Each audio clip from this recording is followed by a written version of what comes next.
चंबल की घाटी चंबल की नदियों के इर्द गिर्द है। इसमें यूपी और एमपी के कई जिले आते हैं। अब वहाँ के तकरीबन सभी इलाकों में खामोशी है। डाकुओं का जो खौफ इलाके के लोगों पर सिर चढ़कर बोलता था, अब वो नजर नहीं आता।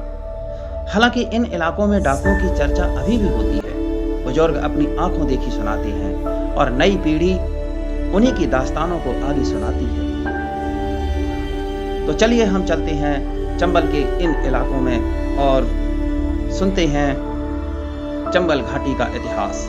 इन इलाकों में हमने फिर से वही पुरानी दास्तान छेड़ी। शुरू में तो लोग बात करने से हिचकिचाए, लेकिन बाद में उन्होंने उन पुरानी यादों को हमसे बांटना शुरू कर दिया। एक बड़ी अजीब सी चीज जो हमें इन इलाकों में देखने को मिली वो है थी कि जिन्हें हम डाकू, डकैत, दस्यु कहते हैं या अपराधी कहते हैं, उन्हें इन इलाकों में लोग डकैत के बजाय बागी कहना पसंद करते हैं। शुरू में तो आपको इसके फर्क का एहसास भी नहीं होगा, लेकिन जैसे जैसे आप इनके साथ वक्त बिताते जाएंगे वैसे वैसे ये आपको ये भी यकीन दिलाने लगेंगे कि अपराधी और बागी में फर्क होता है। हर डाकू, हर दस्यु सुंदरी की अपनी अपनी कहानी है। मोटा मोटी सब पर जुल्म हुआ या कोई बदले की आग में झुलस गया। इक्का दुक्का शौकिया डाकू बनने वालों को छोड़ दें तो डाकू बनने की सबकी कहानी एक जैसी है। गांव वालों के मुताबिक चंबल घाटी के डाकुओं के भी अपने उसूल और आदर्श हुआ करते थे। अमीरों को लूटना और गरीबों की मदद करना चंबल के डाकुओं का शगल हुआ करता था। बहुत से लोगों का मानना है कि जुल्म सितम के खिलाफ विद्रोह करने वाले दस्यु भले ही पुलिस की फाइलों में डाकू के नाम से जाने जाते हों, लेकिन उनके नेक कामों से लोग उन्हें सम्मान से बागी ही मानते हैं। बागी यानी जुल्म के खिलाफ बगावत करने वाला।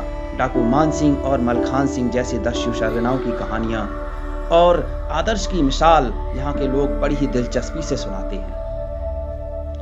दस्यु मलखान सिंह जैसे गांव वाले चंबल के राजा के तौर पर याद करते हैं। उसके खिलाफ करीब 113 मामले कत्ल से जुड़े थे। लूट, डकैती और किडनैपिंग की तो गिनती मुश्किल थी। इसी तरह डाकू मोहर सिंह, श्री राम, लाला राम, विक्रम मल्लाह, निर्भय गुर्जर, रज्जन गुर्जर, फक्कड़ जैसे कई दर्जन ऐसे डाकू हुए जिन्हें लोग डाकू नहीं बल्कि बागी कहते हैं।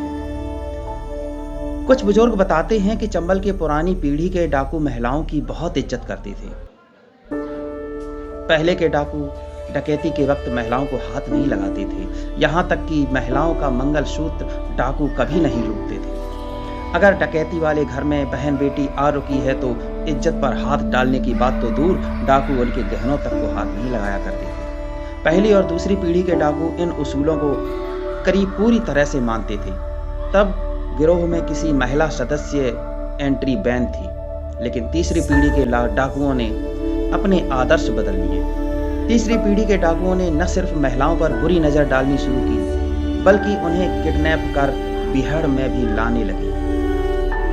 80 और 90 के दशक में जितनी महिला डकैत हुई, उनमें से ज्यादातर महिलाओं को गिरोह के सरदार किडनैप करके लाए थे। इस फहरिस्त में पुतलीबाई का नाम सबसे पहले आता है। बेड़ों में पुतलीबाई का नाम एक बहादुर महिला डकैत के तौर पर लिया जाता है। पुतलीबाई की हिम्मत की मिसाल देते हुए डाकू मलखान सिंह ने कहा था कि वो मर्द थी और मुठभेड़ में जमकर पुलिस का मुकाबला करती थी। पुतलीबाई के बाद फूलन देवी, कुसमा नायन और सीमा परिहार का नाम दस्यु सुंदरियों में आया। 90 के दशक में चंबल के बिहड़ों में फूलन देवी, दस्यु सुंदरी, कुसमा और सीमा परिहार ने अपने आतंक का डंका बजा रखा था।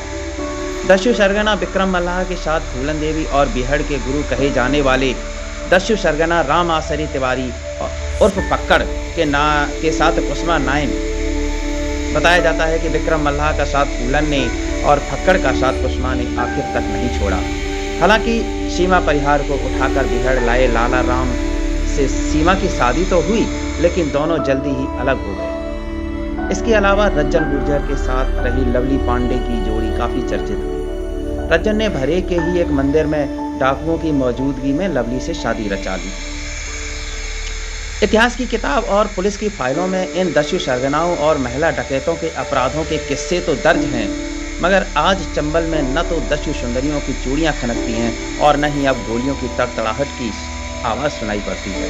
चंबल के ज़्यादातर डकैत मारे जा चुके हैं।